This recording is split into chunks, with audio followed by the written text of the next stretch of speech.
Good evening. Welcome to the latest special from Last Bell Boxing. Tonight or tomorrow or this afternoon, depending what time zone you're on, we have the boxing legend that is Rick Glaser. Good afternoon, Rick. Guys, thanks for having me on your show. I've heard a lot of nice things about you guys in particular, you three, and about the quality of your show. And I was very pleased to be asked to be on your show today. Very kind of you. Very kind of you. So we're going to go straight into it, Rick. Tell us how you got into boxing. I believe you wandered into a theatre to watch a fight when you was about 12 years old or something like that, and you got the bug. I went to I really liked boxing when I saw it on TV on like ABC Wide World Sports, and then Ali Frazier 1 came along, and I was turning 13 years old the following month, so I was still 12, and I asked my father and mother permission if I could go down to the movie theater and, get in and stuff like that. And they said, sure. So my mother had somebody drop me off, a family friend, and then my father had a worker of his pick me up and take me home after the fight. And I was in the movie theater. I was short back then. I'm still not real tall. I'm only 5'9.5". But I was real short back then, being a 12-year-old, and people kept jumping up. Every time a punch even missed, they would jump up, right? So I said, wow, look at all the excitement this is. These people were jumping up and down, and they were the crowd was behaving like animals, So I just said, wow, look at all the excitement and all the pageantry involved with boxing. And I just got more into it after that, and it was a great turning time in my life. In 1984, I was living in an area called Falls Church, Virginia, Alexandria, Virginia, right outside of Washington, D.C., our nation's capital. And I was living with my girlfriend. We were from Buffalo. I moved down there for professional purposes, and I was sending her to college at George Mason. Well, it was the summer of '84. We're watching Eddie Rosario on TV. Howard Davis Jr. from the WBC World Lightweight title. Sensational fight. Ended up to be the last round of the knockdown, and that Rosario knocked Howard Davis Jr. down, and Rosario went on to win a split decision. Well, she comes in about the 10th round. My girlfriend, her name was Renee back then. My girlfriend back then, Renee. She comes in. She goes, "Turn this junk off. I want to go to the mall and go to Bloomingdale's and Saks before they close. Because Saturday nights, everybody back then, the malls closed at 7 o'clock, and here it's like 5:30. I looked at her and says, "Honey, I'm going to make a living at this someday." And I said, "I have to watch. I'm going to make a living at this someday." She laughed at me.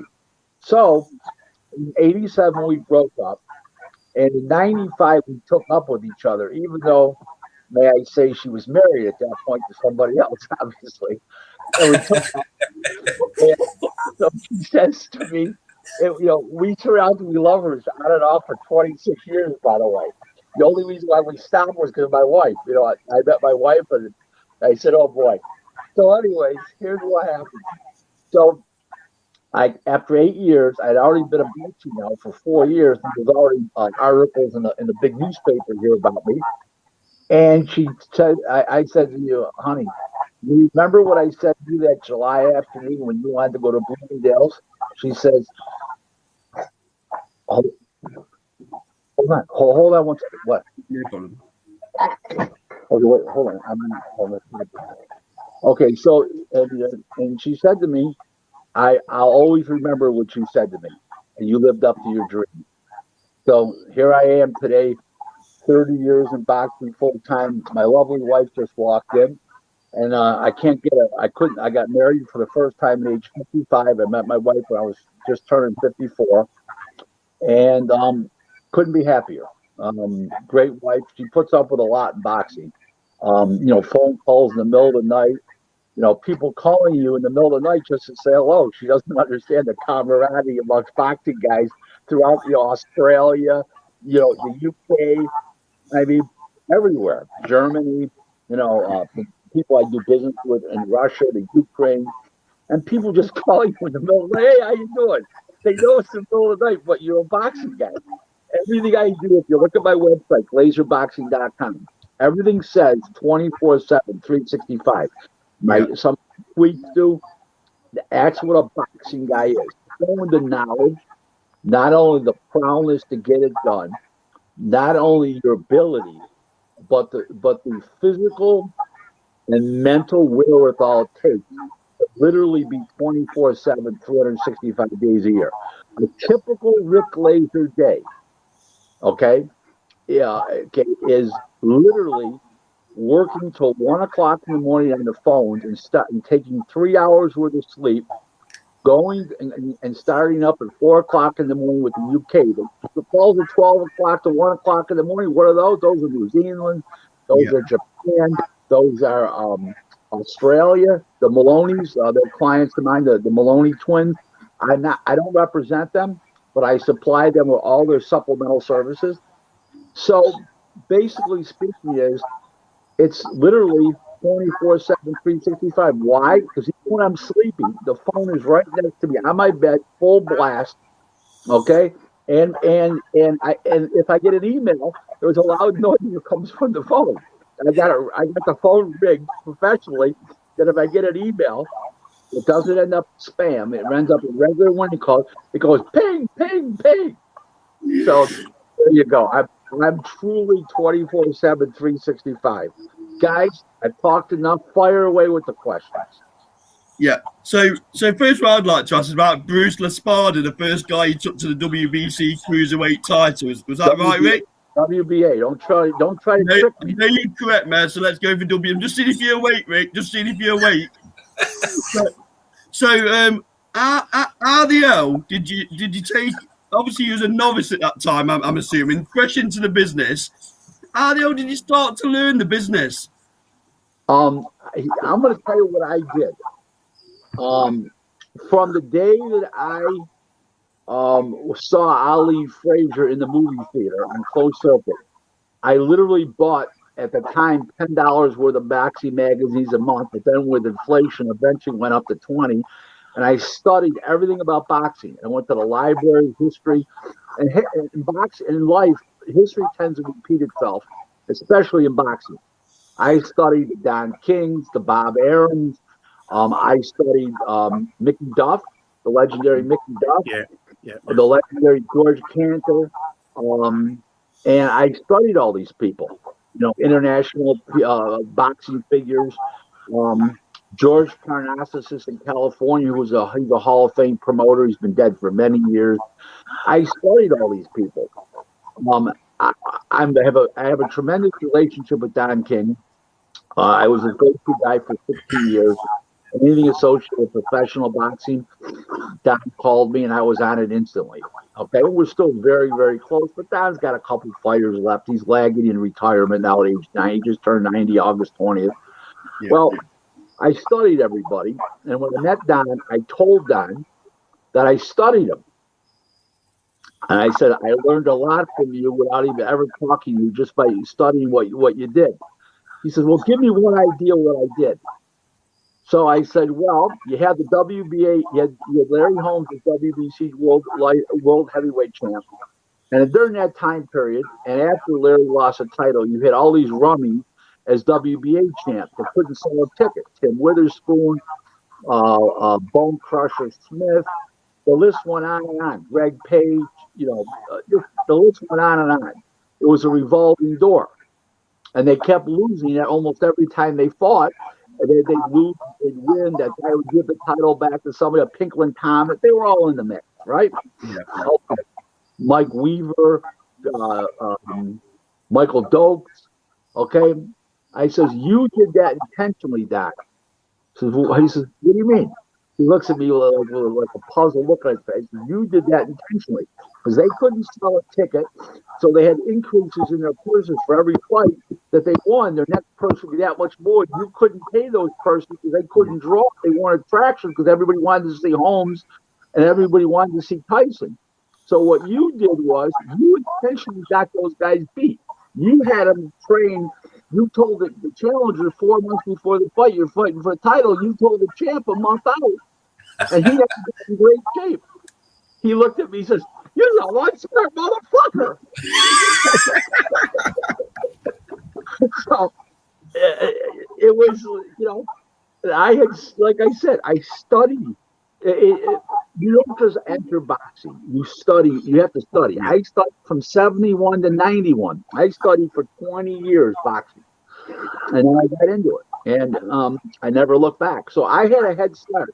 I'll tell you two great stories right at the beginning of my career. Two legendary figures. That's why I'm telling this. If they weren't legendary figures, I wouldn't be telling the story. So I called up Lou Duva early on. I says, Lou, my name is Rick Glaser from Buffalo. I says, I supply opponents, sparring partners, all kinds of services to promoters, managers. He says, are you in boxing full time? I says, no. He says, you call me back as soon as you are, and I'll give you some business. Slams the phone down.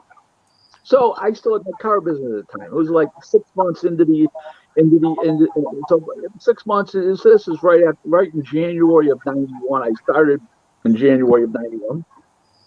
So I called up Lou about 4 months later, and I says, Lou, this is Rick Glaser from Buffalo, because the name sounds familiar. You told me that if I left the car business, I was in boxing full time, you'd give me business. He said, did you leave the car business? I says, yes. He says, get a pad and pen out. I got a lot of business for you. And he gave me a whole bunch of lists of sparring partners and opponents he needed, and then I was off and running. The second story is the legendary Angel Dundee.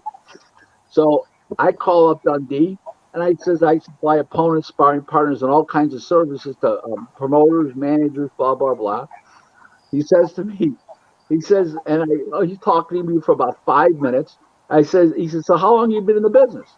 I said, actually, I just started last month. He says, now I know you're full of shit. You're too smart to have just started. So that was my start, and I got off and running. The guy who started me in the business and helped get me really my foot in the door was Mike Akery, who just promoter from Erie, Pennsylvania, who had Duran, Spadafora, Camacho. He just passed away in January. He was my first guy. Then I met Ron Katz, who worked the Top Rank at the time. He brought me to the next level. Then he was the East Coast matchmaker for Top Rank. Then I got introduced at headquarters at Top Rank to Bruce Trampler. He gave me business. Then I met the famous Don Majeski, international agent and broker. I met him in '97. That's further, and then Don King, he took me all the way in 2003. I met him, and it was a funny thing, dealing with Don and getting along with Don as well as I did. He was going all around the world, everywhere when he was telling people about me in Russia, the Ukraine, Germany, England. Every time he went somewhere, he was telling them about me, giving people my number. Call, we got a problem. Call this guy. Blah blah blah. Wow. So I didn't know this. I had no clue, right? So I call up this guy over in England one time. He had a fighter, and I wanted to know if he wanted to fight in Australia. So I called him up, and I go, "Hi, this is Rick Glaser. I'm in the, being a little meek. I'm in the professional boxing business." He says, "I know you are. You're a legend." I says, "Well, how do you know who I am?" Remember, this is like 2004. How do you know who I am? He goes, "I heard all about you. I was at dinner one night with a bunch of boxing guys, and when you call it, Don was there a couple days early for a fight. I went to dinner. I was invited. He told Rick Glaser stories for an hour." I said, "You're a legend." I go, "Well, I'm not really a legend. I just do a good job every day for everybody I deal with." So that's the best way I can explain myself. That's what I do. I was put on earth to do certain things, and you have to do it well. So I'll ask you one more question, then I'll let Andy in. Obviously, Don King gets a lot of bad press, don't you, Rick? From his time in boxing. But from what I've been reading, he did a hell of a lot for charitable causes, didn't he? So, is there any stories around charity? Some good news stories?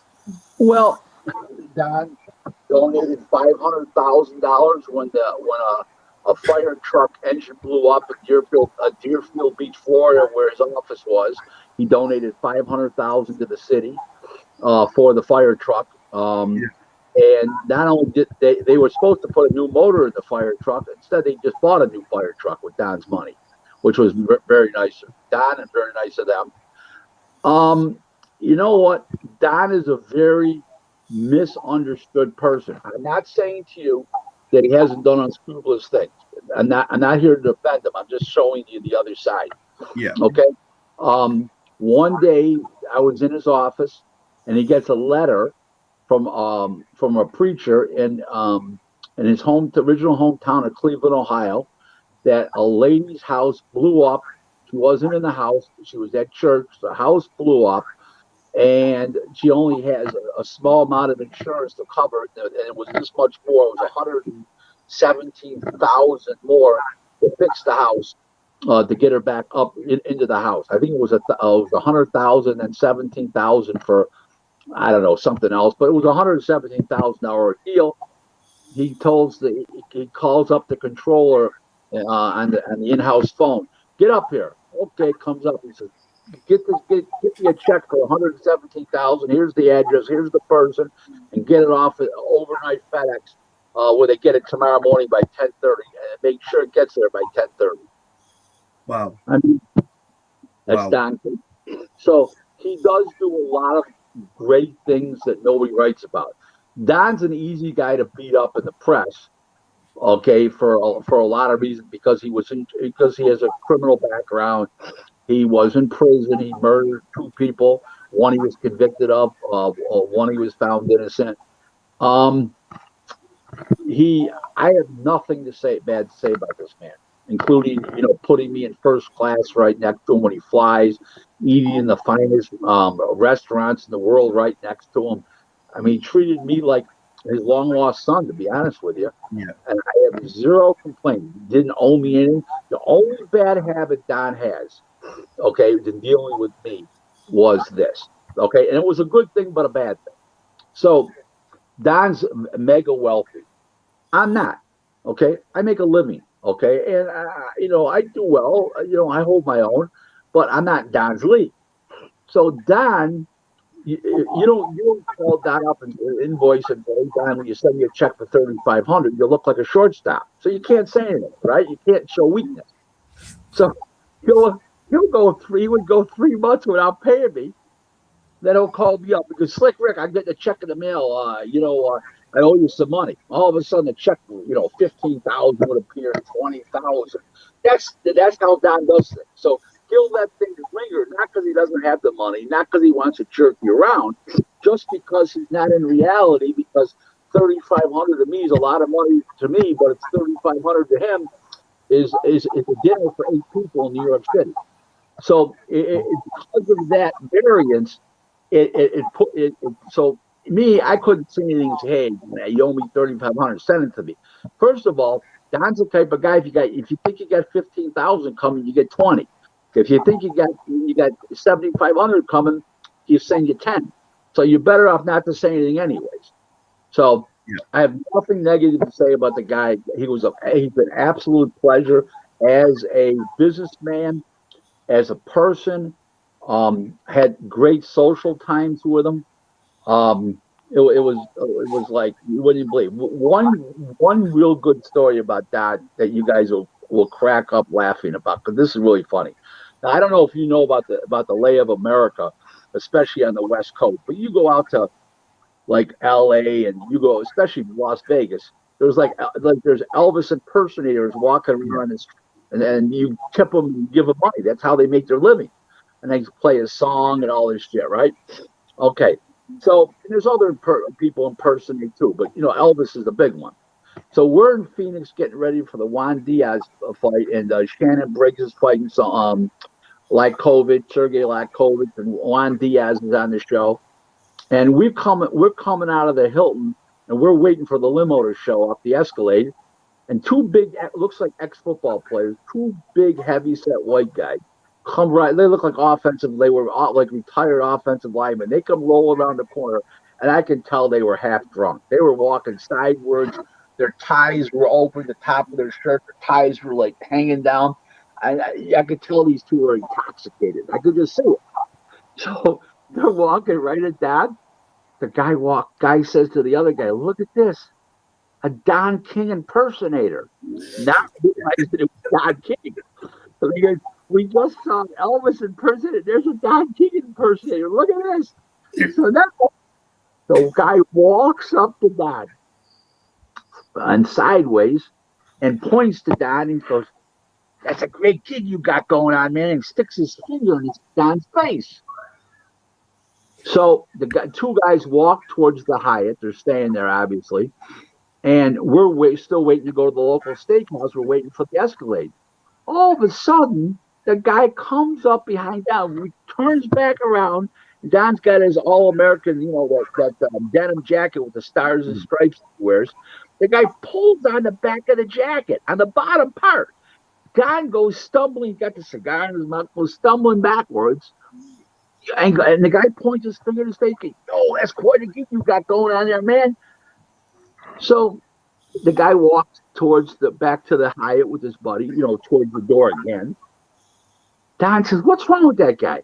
He says, "Don, he thinks that you're a Don, like an Elvis impersonator. He thinks you're a Don King impersonator.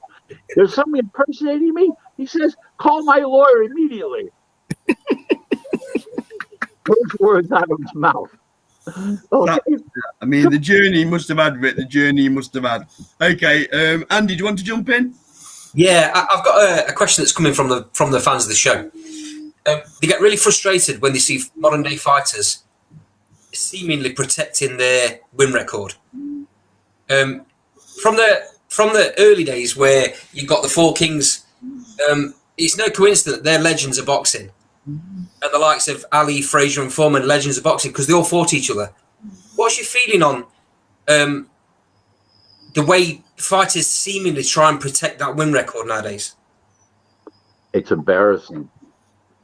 It's embarrassing to themselves, to the sport.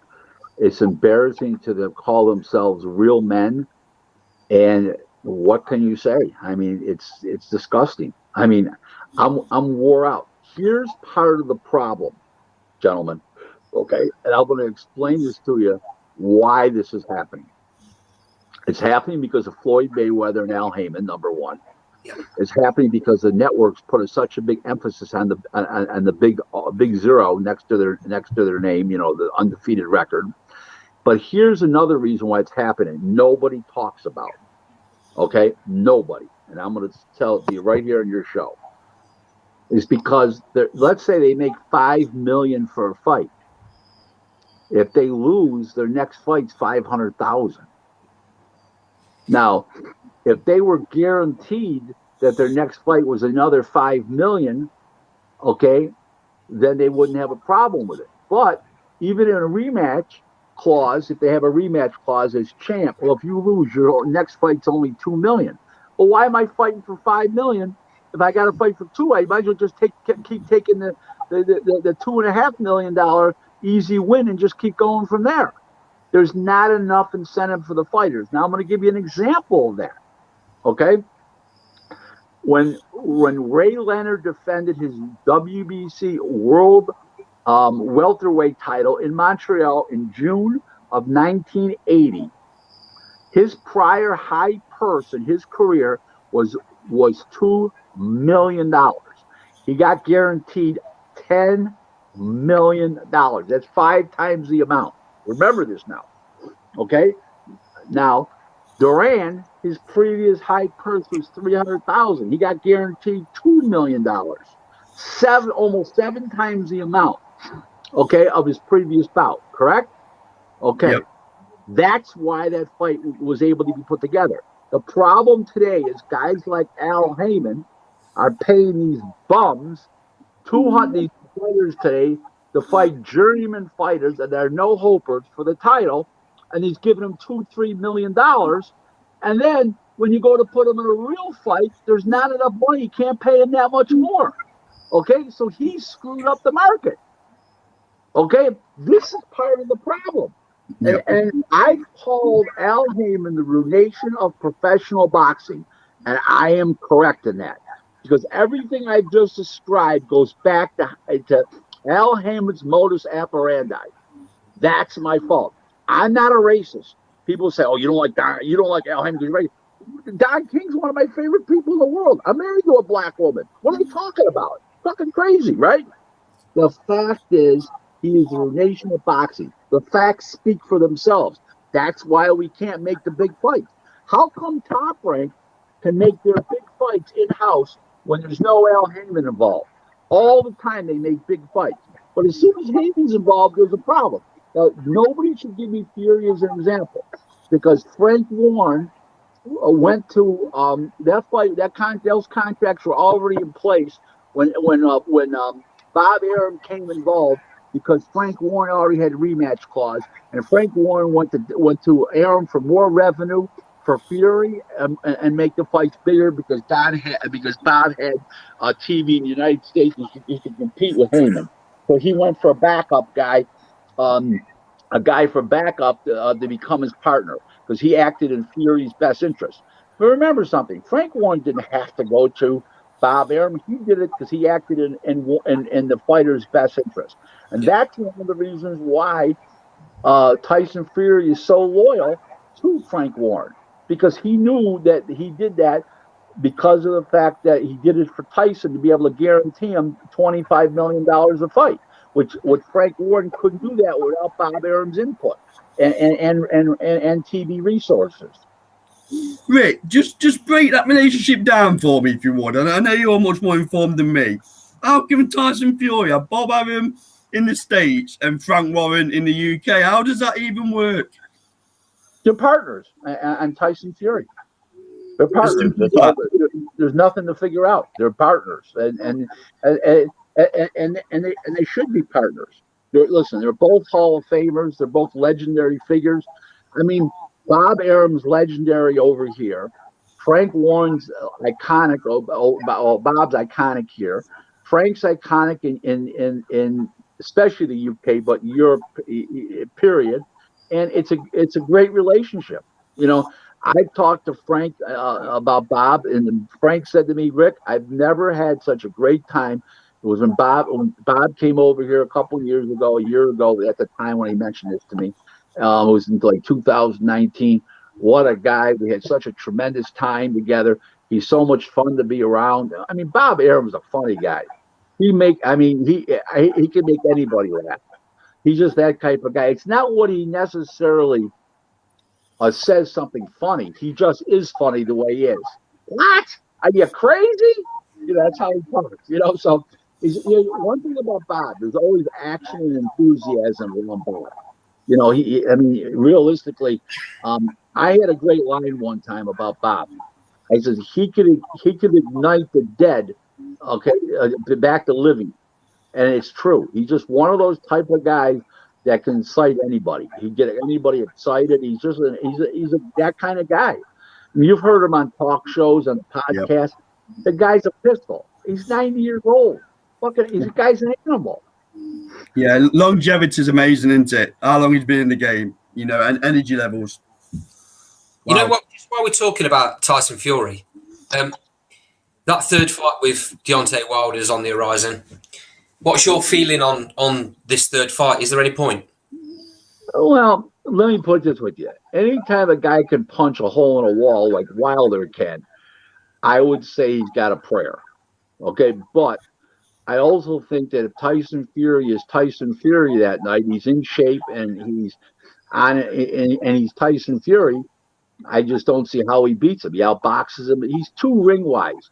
One thing that people don't talk about Tyson Fury is this. People always talk about his size. People always talk, you know, Gypsy King. Tyson Fury, he was screwed up for a while. He took a hiatus for 2.5 years. No, let's talk about the real thing. His ring intelligence, his ring generalship, his ring moxie is far superior to anybody today in professional boxing. Now, we know, you and I know, guys, that Tyson Fury would not make a good trainer because he doesn't have the patience for it. But as far as having the ability to train, I mean, if the guy is tall and got a decent jab, that guy could turn almost anybody into a world champion with his knowledge.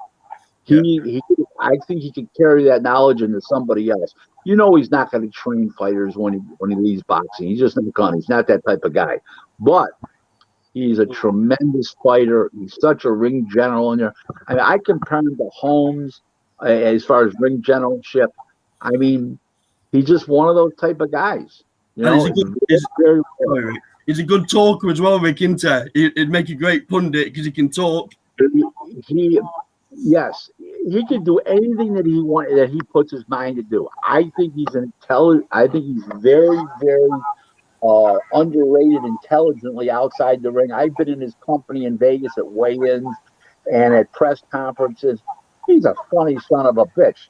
I mean, he's really funny. I mean, that thing when he took the microphone after he beat Wilder, when he took that microphone and he started singing American Pie, the place went wild. Wild. And Rick, the Klitschko fight, he beat Klitschko before he even got in the ring, didn't he, with the antics in the press conference, running in as Batman, and God knows what else he got up to. The guy's a genius. The guy, there's something about the guy that's so uncanny that he's special. What can you say? Ability-wise, personality, charisma. Listen, I told somebody recently, a reporter, that anybody who doesn't like Tyson Fury in the ring and out of the ring, okay, they're wrong, because he brings everything what he is, the prototype fighter and fighter mentality. I mean, look, like he was almost knocked out in the 12th round in the first fight. You thought he was dead. The son of a bitch rose up out of the dead, literally. And he won the round. He was laid out like Cleveland Williams was against Ali, and all of a sudden, oh! So there you go. And he won that round, Rick, didn't he? And he won that fight. Well, the rest, he won the fight. They robbed him. They called it a draw, but we all know. But yeah, he won the rest of the round. Is that what you're saying? Yes. Yeah, absolutely. Would he have beat Lennox Lewis in his prime? Now, there's a question for you. No. Lennox Lewis punches too hard, and he was very fast, and he was much stronger than Tyson Fury physically, and he had a better amateur pedigree. And I know he wouldn't have even though it would have been a great fight, I can't see him beating Lennox Lewis. He doesn't punch hard enough for one shot to rattle Lennox Lewis. Lennox Lewis, you got to remember something. Lennox Lewis is 2 punches away, one in the Oliver McCall fight and one in the Rock. And the Oliver McCall fight was stopped way too quickly. But to tell you the truth, he was 2 punches away from being an undefeated heavyweight. So, and we mentioned like a Marciano in Myth, of course. I don't rate Marciano that great, but Lennox Lewis is a special guy too. Brilliant guy inside the ring, brilliant guy outside the ring. I'm going to tell you something that nobody ever mentions about Lennox Lewis. He is the most self-controlling fighter that I've ever seen in my life. It's amazing. I know his amateur trainer, I knew him, he passed away, and I knew his Olympic trainer now. The first guy's name was Aaron Bain, the guy that raised him in boxing, and the Olympic coach was Adrian Teodesic. And both told me the same startling thing about Lennox Lewis, which was very, very impressive. Ready? Both told me that he was there on time every single sparring. Every single gym day, he was there on time. Normally, like way before, number one. Number two is when he became more accomplished as a national amateur champion, he used to stay in the gym after when the little kids came in. Because remember, the adults trained earlier and then the little kids trained after school, right? Okay, so he used to stay in the gym and work with the little kids. Okay, and then when he used to train in Toronto for a little while leading up to the Olympics, he did the same thing. And that takes a special guy, gentlemen. That really does. And that shows he cares. And I have zero negative to ever say about Lennox Lewis. He's a gentleman. He carried boxing well for himself. He carried boxing well as a sport. He's somebody that you could say he's our world heavyweight champ, and you could be proud of him. Unlike many other world heavyweight champs, and many other boxers. But the point is, he was a great asset to boxing. which also begs the question: what was it? Canadian, English, English. Rick, don't go there, Rick. Rick, come on. Rick, sorry, you've hit a bit of a spot with me there. Where was you born, Rick? He was born in the UK. Thank you. So we'll take. I know that. No. Okay. Yeah, yeah. We have a lot of Canadians that come on the show who try to claim that Lennox Lewis was Canadian, so it's a bit of a sore point for us. Well, he was educated in Canada, so I would say that he's a Brit living in Canada of Jamaican roots. How's that? No, he's British. What? No, he's British. I don't want to hear all this crap about other nationalities. Okay, there Rick, you go. You clearly rate Lennox. Where do you see him in the best heavyweights list? Where do you see him? Lennox Lewis? Yeah. I have Joe Louis #1. I have Larry Holmes #2, Lennox Lewis #3, Ali 4, Joe Frazier 5, Jack Johnson 6. Those are the top 6. The rest of them I got written down. I have Mike Tyson. I have Mike Tyson and Rocky Marciano 13 and Mike Tyson 14. Just to let you know. Can't argue with that. So Ray, would you like to come in, Ray? Yes, of course. I was wanting to get in on your point on Al Heyman, so just to bring you back onto that, because you made a very interesting point regarding his remuneration of fighters and their opponents, and that kind of diminishes fighters' hunger, which is probably one of the many differences between fighters of the 70s and 80s in the present day. I was just wondering because modern boxing's going that way, how sustainable do you think that model is? It's not. It's not, because if he wasn't doing it, none of the other promoters would be doing it. So when he leaves the game, it'll stop. Okay, it's not a modus operandi for longevity in boxing. It's a fixed for personal gain, and that never works well in any sport, any business period, let alone the sport of professional boxing. Remember something about boxing, gentlemen. But we don't have fans. We have enthusiasts, boxing enthusiasts. Why? What's the difference? The difference is when you're a fan, you can turn on regular basic TV and watch football and soccer. Boxing, 8 out of 10 times you're turning on to a prescription on TV, on premium TV you got to pay for, or streaming service you got to pay for. That's why they get the word enthusiasm about enthusiasts over fan. The reason why they're fans is free. Okay, everybody's a fan. Boxing, they deserve the word enthusiast because they're paying to watch. And people are not going to pay to watch shit. And what he's doing is he's turned boxing into a sideshow at a circus at times. Okay? And it's unfair to people in the business, and it's unfair to the fans, and it's even unfair to the other boxers, not his own, but the other boxers who want to forge legacy like Terrence Crawford and these type of fighters, and he doesn't allow those fights to happen. So he's a barnacle on the sport of professional boxing and the business, and he's the ruination of professional boxing. Rick, I know you put a tweet out today with some concerns, didn't you, about the Manny Pacquiao fight and some of the figures that the pay-per-view buys are looking like? Is that a real concern to you at the minute? Boxing fans might be getting turned off by the caliber of the fights. Well, I believe pay-per-view should be like twice a year, like a Tyson Fury versus Wilder, or obviously Tyson Fury versus Joshua. The couple biggest fights of the year, like 2 of them. Al Heyman's putting on these pay-per-views like they're popcorn. Yeah. And the people are tired of it. I'm going to tell you what just happened to a friend of mine.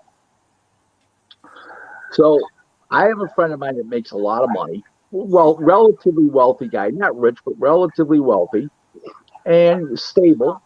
Okay, he has an executive position, and he bought 2 pay-per-views and rotate in one month in between, and they're $80 plus the tax, $79.99 plus the tax.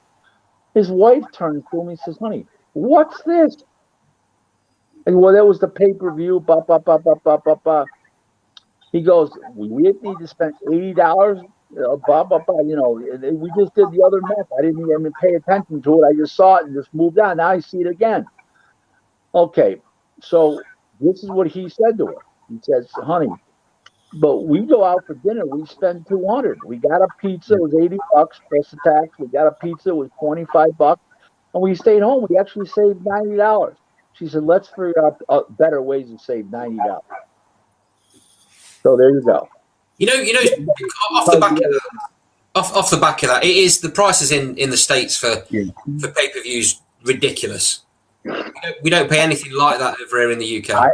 You pay what it's equivalent to $25. Yeah. I know. I listen. I study this sport. I study this business. I know what's happening everywhere. That's why I have clients everywhere, because people believe in me.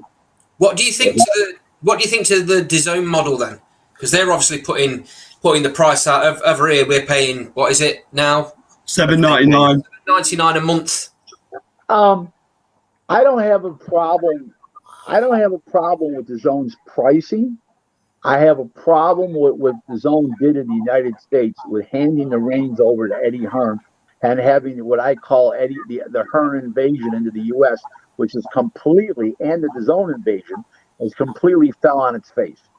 Eddie is a great UK promoter, as Frank Warren is. You don't see Frank Warren coming over here attempting to promote. You never did. Okay?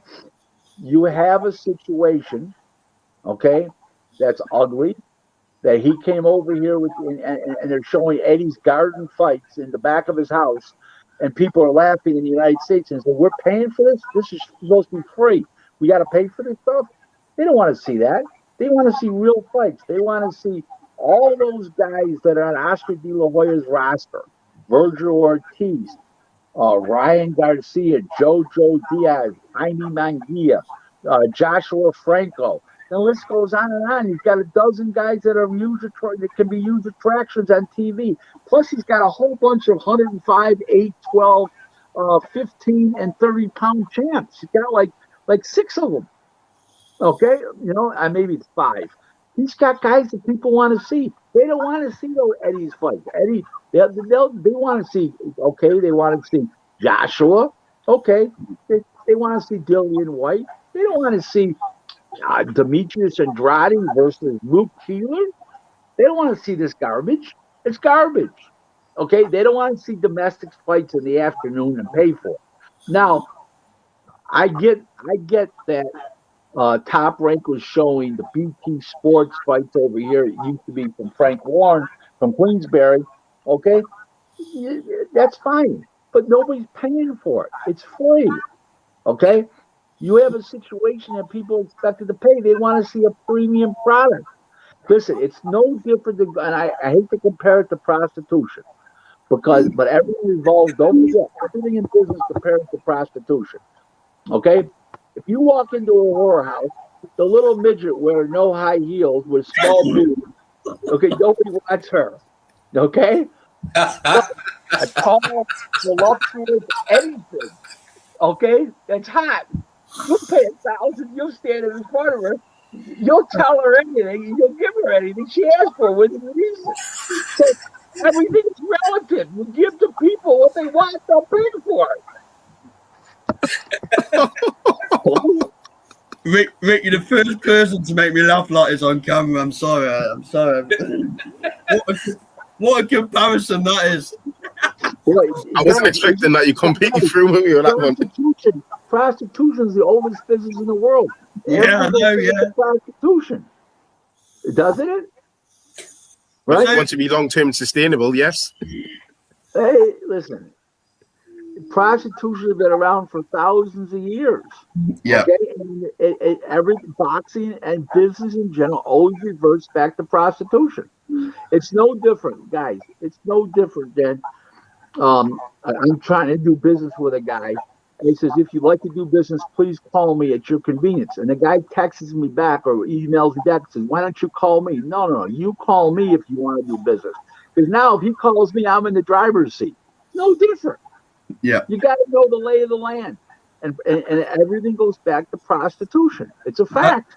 I tell you what, though, Rick, Judge on Eddie Hearn is spreading himself quite thin into with the amount of territories that he's going into as well. Italy and this and that and this invasion. That son of a bitch got he's getting a speeding ticket, for Christ's sake. He never conquered America.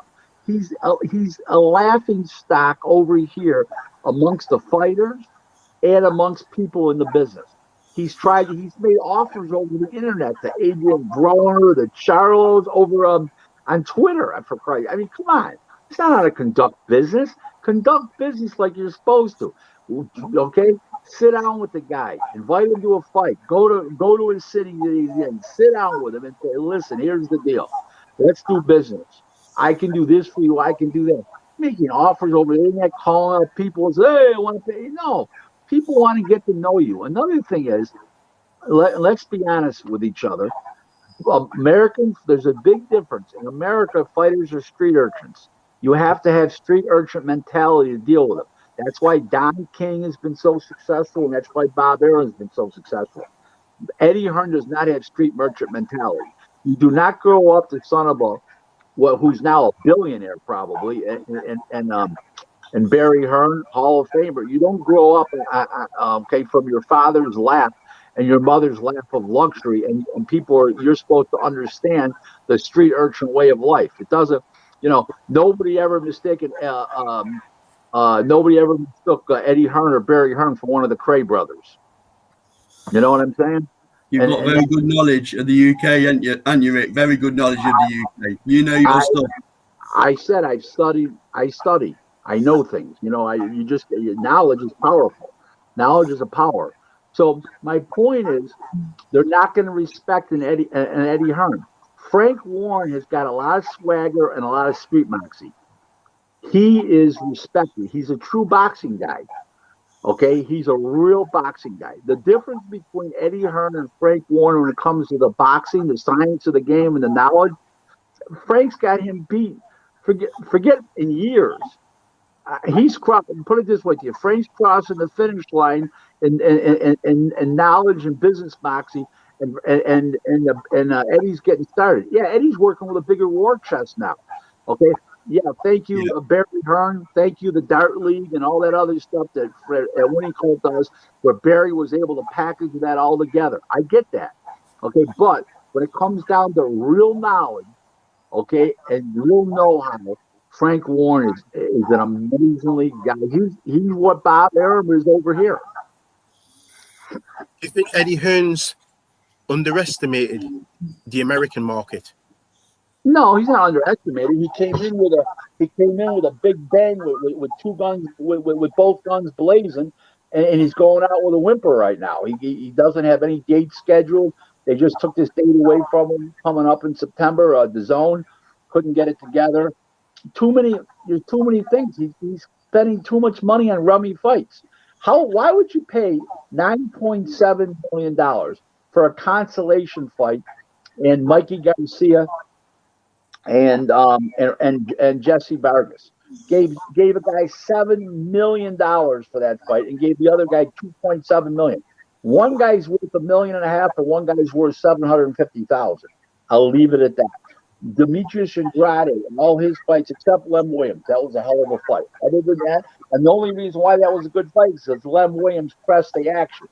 Okay, and Lem Williams made the fight. Demetrius Andrade was never in a good fight before that. Lem Williams made him fight. You put him in with Luke Keeler before that? Oh my God. Why are we even watching this garbage? But why would anybody watch it for free, let alone pay for it? I'm a purist. I know in a fight, if you tell me about a fight 3 months in advance, Rick, I'm trying to make this fight. What do you think? Great fight, bad fight, good fight. Can be great, but the one guy's a little reluctant. I always have the answer up front. 95% of the time I'm correct. I'm not saying I predict the winner of some of the best fights. I'm saying I know it's going to be a good fight 95% of the time. How come come Eddie Hearn and his cracker staff doesn't know it? Interesting, isn't it?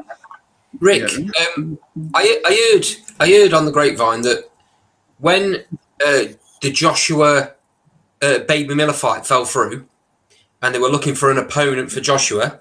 Well, hold on. When what fight fell through? Joshua and who? Anthony Joshua and Baby Miller fight fell through. Right. They were looking for an opponent, weren't they? Like in short notice. They picked Andrew Ruiz, and we all know what happened there. I understand you offered a different fighter to Eddie Hearn. I offered who was the interim champ at the time in the WBA, Trevor Bryant. I sent Eddie Hearn a letter. I still have the letter. And I said, this is the perfect guy. He lives 2 hours from New York City. He can bring his own fans. He lives from Albany, New York, a suburb of Albany, which is 2 hours west of New York City. I said he's undefeated. I gave him everything. Don King, I did everything. He called up Don King within 2 hours of receiving that letter and just said to Don, I'm just going to consider you a guy. Never talked about money, never got that far, never called Don back. The rest is history. There was no reason to fight Andy Ruiz. Zero. Okay? That was dangerous. We were talking about it on our show, and we were saying how dangerous that fight was because of Ruiz's style. Listen, I told everybody that would listen, why Andy Ruiz, I have no clue. There was 6 guys that could have gotten that fight. Trevor Bryant was only one of them. I was pushing Trevor Bryant because I'm friends with his manager and I'm friends with his trainer and I'm tight with Don King. Right.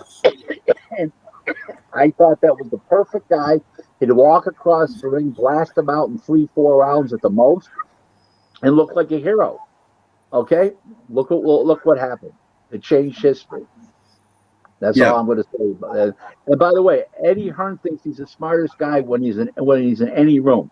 He may be the smartest guy when he's in a matchroom meeting, but not in any room. And he always thinks he's the smartest guy in any room, and that's living proof of it right there. And that did Joshua a lot of damage in the American market, Rick, didn't it? Because that was his big launch in America, wasn't it? To some effect. Put it this way to you. Right now, even though that, I'll give you, this is going to think I'm crazy when I say this. Even though the Daniel Dubois lost to Joe Joyce, him scoring that first round knockout right now, okay, that now two people said since Sunday night that I actually talked to, they said to me, wow, Daniel Dubois, what a smash hit in the United States. A far cry from what Joshua did when he came over here and debuted. Two fans said that. That's pretty good. After getting, and both moves got stopped by Joyce, and he quit. Well, people think he quit, but I don't.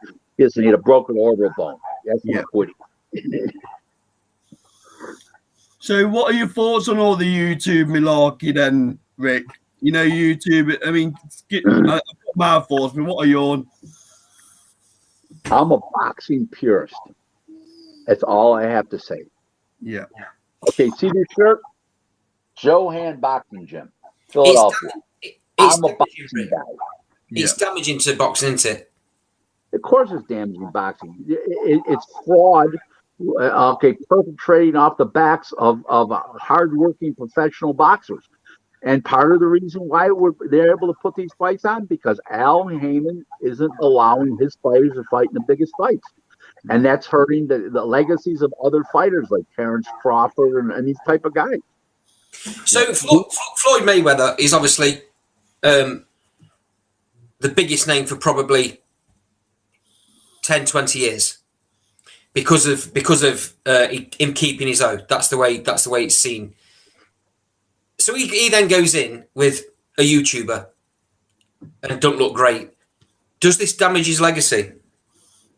He's 44 years old. No. The answer is no. He just makes himself look like a clown as a person by even doing that. It doesn't damper his overall history to the sport, but it makes him look like a clown. And I'd like Manny Pacquiao, Rick. Time to hang the gloves up. You know? Oh yeah, yeah. I mean, will he exercise a rematch clause? I don't know, but it's game's over. He's a shell of his old self. He's a shell of his old self. I don't see anything changing in a rematch.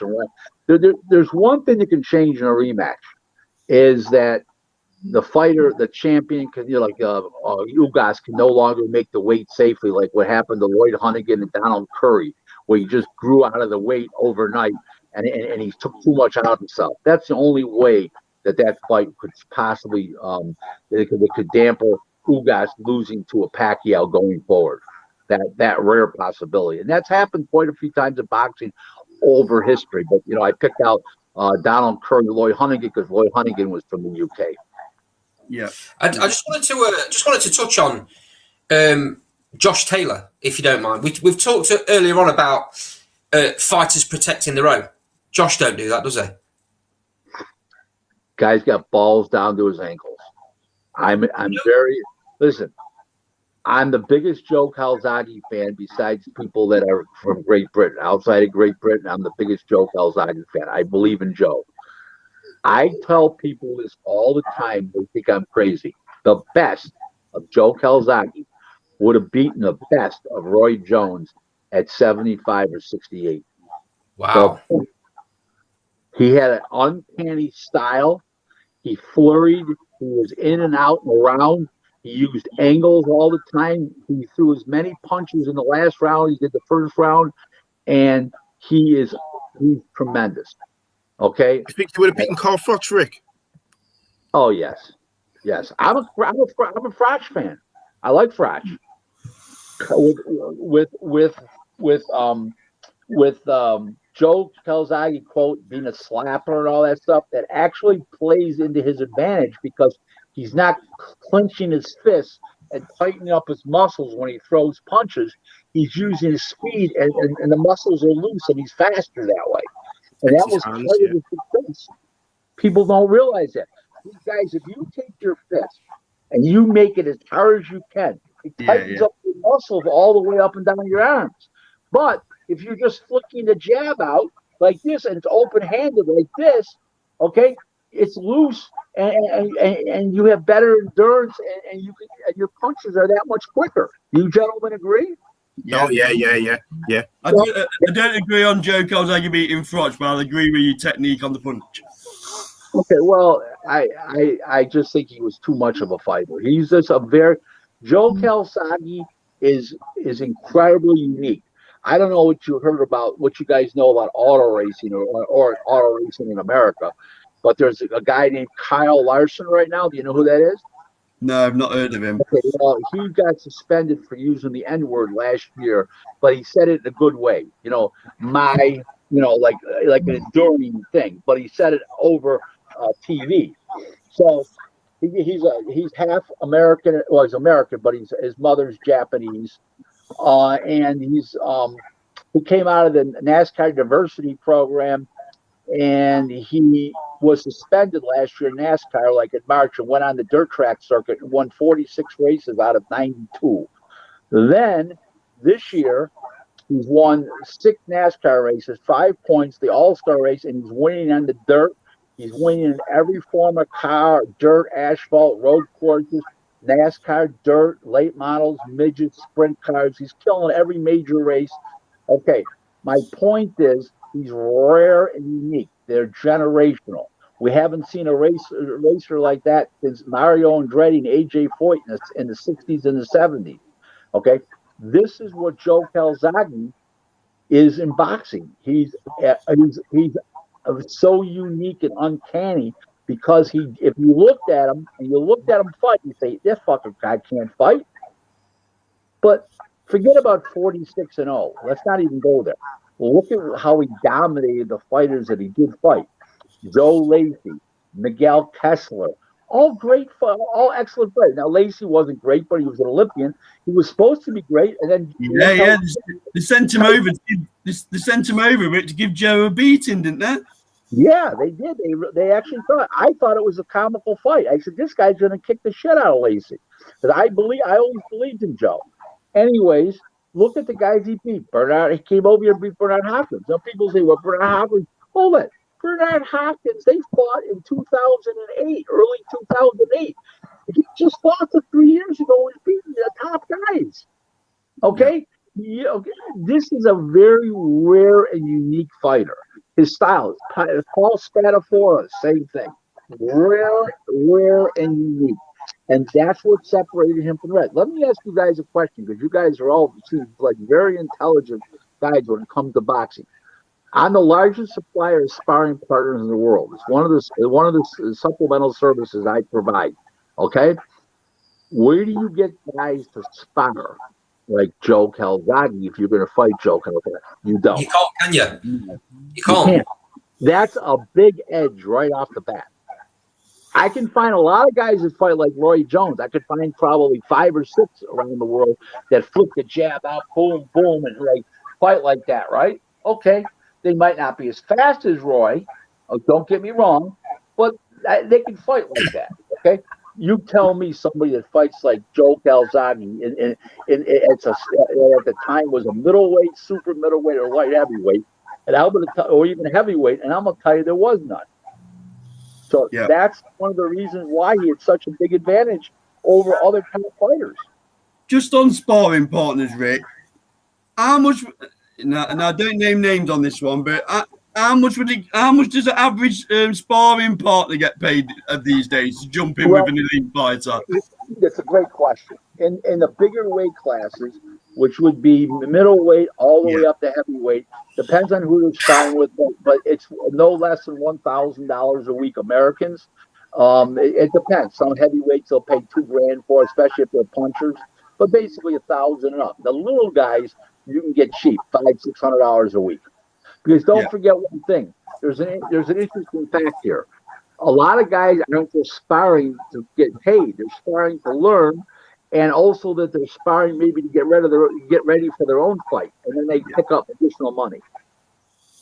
Yeah. You know, just going back onto Manny Pacquiao for a minute, you just said that you think he's a shadow of his former self. Why do you think, considering what he's achieved in boxing, why do you think he carries on fighting? He must know himself. He must know himself he's not the same fighter. I don't know how much money you make, but they pay him $25 million to step in the ring. I think that's incentive enough. Right. Andy's on about 20 million, about 5 mil behind Manny.